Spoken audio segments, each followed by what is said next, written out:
एक बार का जिक्र है, एक खूबसूरत गांव में जो घने जंगलात से घिरा हुआ था, वहां एक पुराना घर था जिसे हुआथोरन मैनर कहा जाता था। इस घर की एक खास खिड़की थी जिस पर पेचीदा नकूश कंदा थे और कहा जाता था कि ये खिड़की एक मुनफरिद और पुरअसरार ताकत रखती है।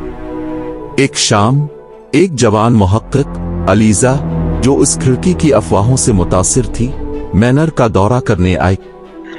उसने सुना था कि ये खिड़की ऐसे ख्यालात और राज जाहिर कर सकती है जो इंसानी दिमाग में छुपे हुए होते।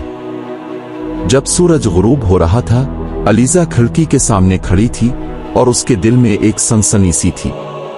खिड़की के भारी पर्दे जो अलीजा ने खींच दिए थे खोले गए। उसने शीशे में देखा। तवक्को थी कि बाग के मध्यम रोशनी में मंजर नजर आएगा, लेकिन शीशा लहरा कर बदलने लगा और उसने उसकी अपनी सोचों की तस्वीर दिखाना शुरू कर दी।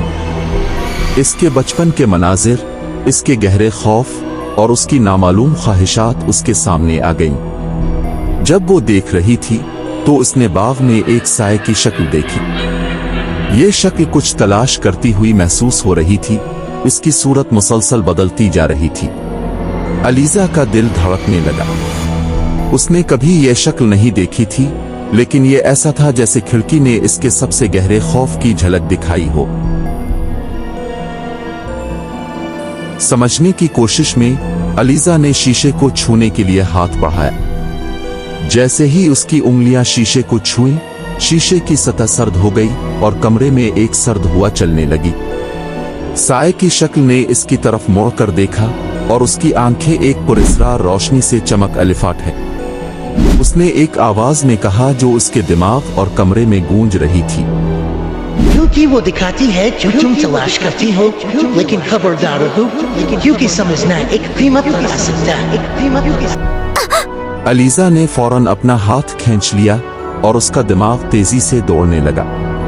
खिड़की ने मामूल की हालत में वापस आना शुरू किया और शीशा साफ हो गया।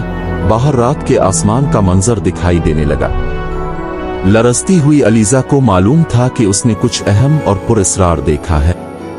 खिड़की ने वाकई इसे इससे ज्यादा दिखाया जो उसने तवक्को की थी, और ये न सिर्फ इसकी अपनी दाखिली दुनिया को जाहिर कर रही थी, बल्कि ये भी कि वो किसी भी सतह की समझ से आगे एक आलम के राजों और खतरात की तरफ इशारा कर रही थी। इस रात जब अलीजा ने मैनर छोड़ा तो वो ये एहसास ना भूल सकी कि खिड़की ने इसे ऐसी चीज का एक झलक दी है जो उसने कभी तसव्वुर भी नहीं किया था।